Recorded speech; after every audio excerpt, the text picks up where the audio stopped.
Everyone, welcome to my YouTube channel. आज का हमारा टॉपिक है कंसाइनमेंट। कंसाइनमेंट में क्या होता है, एक कोई मैन्युफैक्चरर होता है, वो मान लेते हैं कि वो दिल्ली में रहता है।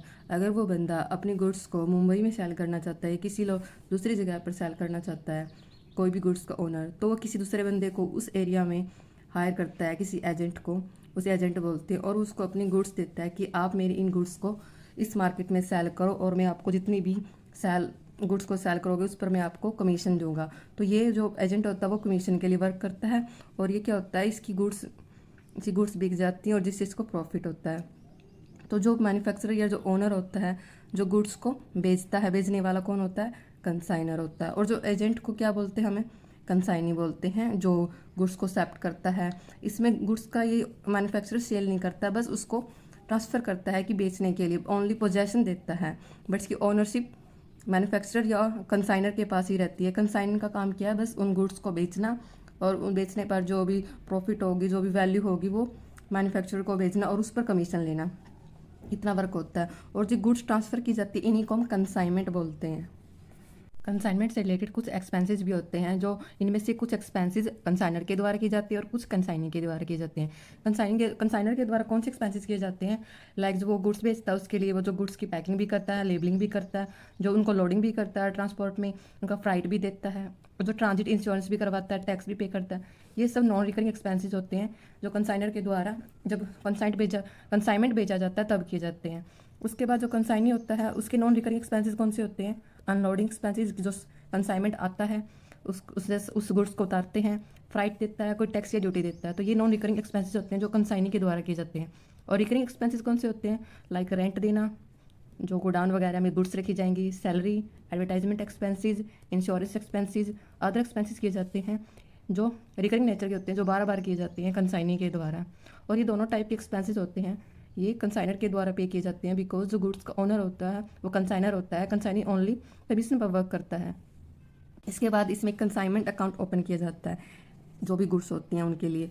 इस कंसाइनमेंट क्या होता है, ये एक नॉमिनल नेचर का अकाउंट होता है। और ये क्यों प्रिपेयर किया जाता है, ये इसलिए प्रिपेयर किया जाता है ताकि हम जो कंसाइनमेंट भेजा गया कि उससे प्रॉफिट हुआ या लॉस हुआ, जितने भी कंसाइनमेंट भेजे जाएंगे उनके लिए अलग अलग से कंसाइनमेंट अकाउंट प्रिपेयर किया जाता है। इंपॉर्टेंट टर्म्स है जो कॉम्पिटिटिव एग्जाम में पूछी जाती हैं, जो कंसाइनमेंट से रिलेटेड होती है, आज उनके बारे में पढ़ेंगे। Proforma invoice. परफॉर्मा इनवॉइस क्या होता है कि एक स्टेटमेंट होती है जिसमें जो गुड्स होती है उनकी डिटेल होती है कि उनकी क्वांटिटी क्या है, उनका प्राइस क्या है, उनकी क्वालिटी क्या है। ये एक स्टेटमेंट प्रिपेयर किया जाता है कंसाइनर के द्वारा, और जो कंसाइनी को भेजा जाता है। उसके बाद अकाउंट सेल। परफॉर्मा इनवॉइस तो भेजा जाता है कंसाइनर टू कंसाइनी, और अकाउंट सेल्स भेजा जाता है, ये कंसाइनी द्वारा प्रिपेयर किया जाता है। इसमें क्या इन्फॉर्मेशन होती है, इसमें क्या कि कितनी सेल हुई है, कैश में हुई है, क्रेडिट में हुई है, कितने एक्सपेंसेस किए गए हैं और कितना कमीशन ड्यू है। तो ये सारी डिटेल जो कंसाइनी होता है वो अपने कंसाइनर को बेचता है, इसे बोलते हैं हम अकाउंट सेल्स। उसके बाद आता है ऑर्डिनरी कमीशन। ऑर्डिनरी कमीशन क्या होता है, इट इज़ द अमाउंट, ये वो अमाउंट है जो पेबल की जाती है कंसाइनर के द्वारा कंसाइनी को, कि वो जो गुड्स होगा उनको बेचने पर जो भी कमीशन होगा उसे हम ऑर्डिनरी कमीशन कहते हैं। पर इस कमीशन में क्या होता है, जो कंसाइनी होता है वो कोई गारंटी नहीं लेता कि वो जो कस्टमर है जिनको क्रेडिट सेल किए कि उनसे वो मनी कलेक्ट करेगा। ये सब काम कंसाइनर का ही होता है, तो इसे बोलते हैं ऑर्डिनरी कमीशन।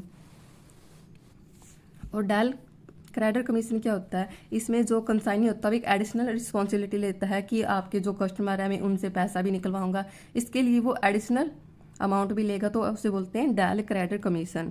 इसमें क्या होता है, अगर वो कंसाइनी अपने कस्टमर से पैसे लेने में सक्षम नहीं होता है तो क्या वो जो भी खर्चा होगा, जो जो बैड डेब्ट्स होंगे वो सारे कंसाइनी को ही बियर करने पड़ेंगे। और जो इसमें जो कमीशन होता है उसमें दिया होता है कि क्या, मतलब उनके बीच एग्रीमेंट होता है कि वो टोटल सेल्स पर देना है या क्रेडिट सेल्स पर।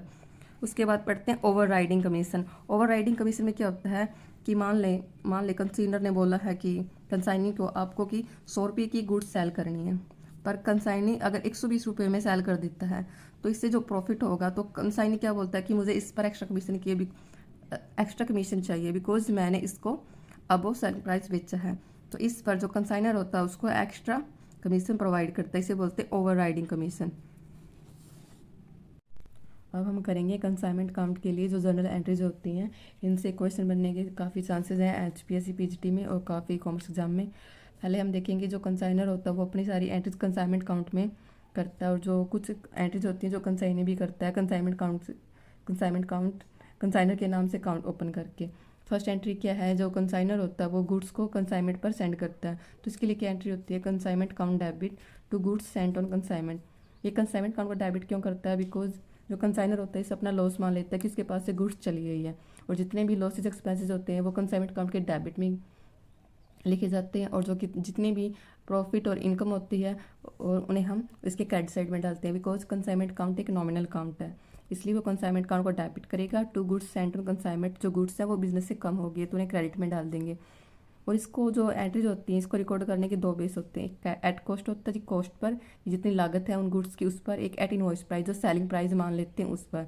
जब मान लेते हैं कि वो कॉस्ट प्राइस 100 रुपये मानता है कि उस जो गुड्स है उनकी 100 रुपये कॉस्ट है, तो 100 रुपये कॉस्ट प्राइस भी डालेगा तो 100 रुपये डाल देगा। अगर वो इनवॉइस प्राइस पर वो अपने गुड्स को कॉस्ट प्राइस पर ना दिखाकर इनवॉइस प्राइस पर दिखा लेता है कि अधिक जो कॉस्ट हुई है, तो अपने वो रियल कॉस्ट नहीं दिखाना चाहता अपने जो भी कस्टमर होते हैं, तो इसके लिए क्या करेगा, तो वो मान लेते हैं कि 150 उसका सेलिंग प्राइस मानकर उसको रिकॉर्ड कर देता है बुक्स और अकाउंट्स में। पर उसे तो पता है कि उससे अभी तक की उसकी सेलिंग हुई नहीं है, इससे ये प्रॉफिट हुआ नहीं है, तो वो क्या करेगा, अपना जो ट्रू प्रॉफिट एंड लॉस एक किसी कंसाइनमेंट से रिलेटेड जानने के लिए, तो वो जो इतने एडवांस फालतू रुपये उसने लिखे हैं उसकी रिवर्स एंट्री कर देगा, consignment sent goods sent on consignment account debit to consignment account 50 rupees जितनी एक्स्ट्रा अमाउंट लिखी थी। जो एक्सपेंसेस होते हैं वो जो कंसाइनर के द्वारा पे किए जाते हैं, हमने पीछे देखा था, वो क्या होगा, जो कंसाइनमेंट अकाउंट को डेबिट कर देंगे, बिकॉज कंसाइनमेंट अकाउंट क्या होता है, एक नॉमिनल नेचर का अकाउंट होता है जिसमें एक्सपेंसेस और लॉसेस को डेबिट किया जाता है और इनकम और गेंस को क्रेडिट किया जाता है। तो consignment account debit to cash या बैंक जिससे पेमेंट होगी।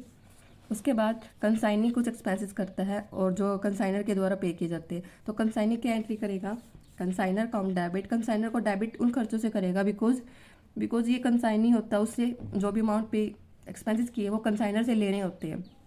तो कंसाइनर क्या हुआ, कंसाइनी के लिए उसका डेटर्स हुआ, तो कंसाइनर को वो डेबिट कर देगा और जिससे पेमेंट हुई है कैश या बैंक उससे पास से गया है उसे क्रेडिट कर देगा।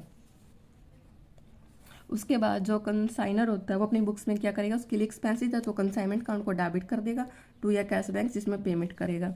उसके बाद कुछ गुड्स होती है जो अनसोल्ड हो जाती है, वापस रिटर्न भी हो सकती है, तो रिटर्न की एंट्री क्या होगा, जो पहले डेबिट जो ऊपर हमने जो क्रेडिट की थी वापस आ जाती हैं, तो goods sent on consignment account debit, जो क्रेडिट की उसको डेबिट कर देंगे, जो कंसाइनमेंट अकाउंट हमें खर्चा मानकर डेबिट किया था उसे हम क्रेडिट कर देंगे, बिजनेस में वो गुड्स आ गई है। उसके बाद क्या है, when goods sold by consignee, जब जो कंसाइनी के द्वारा गुड्स सोल्ड की जाती है तो कंसाइनी क्या एंट्री करता है, कंसाइनी गुड्स सोल्ड करता है तो उसके पास क्या आता है, पैसा आता है या BR आता है, तो क्या करेगा, कैश या बैंक अकाउंट डेबिट, और या ऐसे कंसाइनर डेटर्स के नाम से भी ऐड कर देगा कि जो क्रेडिट सेल करेगा वो डेटर्स होंगे कंसाइनर के लिए, उसको डेबिट कर देगा टू कंसाइनर अकाउंट को क्रेडिट करेगा, बिकॉज जो अमाउंट आई है जो कैश आया उससे वो कंसाइनर को पे करना, तो इसके लिए एक लायबिलिटी है, तो कंसाइनर को क्रेडिट कर देगा। और यहाँ पर जो कंसाइनर वो क्या करेगा, कंसाइनी को डेबिट कर देगा, बिकॉज अब कंसाइनर के लिए डेटर्स है, उससे पैसे लेने हैं, तो consignee account debit to consignment account इसके क्रेडिट में डाल देगा कंसाइनमेंट के, बिकॉज इससे इनकम हुई है। उसके बाद when commission is paid to consignor, जब कंसाइनर को कमीशन पेड किया जाता है तो कंसाइनर के लिए खर्चा है, तो खर्चों को कंसाइनमेंट अकाउंट के डेबिट में डाल देगा, और देना इसके लिए लायबिलिटी किसको देना है, कंसाइनी को देना, उसके नाम से क्रेडिट कर देगा। और इस साइड जो कंसाइनी है वो क्या एंट्री करेगा, उसका कमीशन लेना किससे लेना, कंसाइनर से, तो कंसाइनर उसका देनदार है उसको हम डेबिट कर देंगे, consignor account debit to commission उसकी इनकम है, इनकम क्या करते हैं, क्रेडिट करते हैं। लास्ट एंट्री क्या है, जब जो कंसाइनी होता है जो सेल्स से जो पैसा आया है, जो कैश आया है उसकी पेमेंट कंसाइनर को करता है, इसके लिए कंसाइनी क्या एंट्री करेगा, consignor account debit, because consignor को उसे देना ही उसके लिए एक्सपेंसेस है, टू कैश या बैंक या BR जिससे भी पेमेंट करेगा। और उसके बाद जो कंसाइनर के पास आती है वो क्या एंट्री करेगा, वो cash BR bank account debit जो उसके पास आएगा to consignee account, because consignee से उसे लेना है, तो इसके लिए इनकम हुई। Thank you. अगर आपको मेरा कंटेंट पसंद आए तो please like and subscribe my channel. Stay connected, stay happy.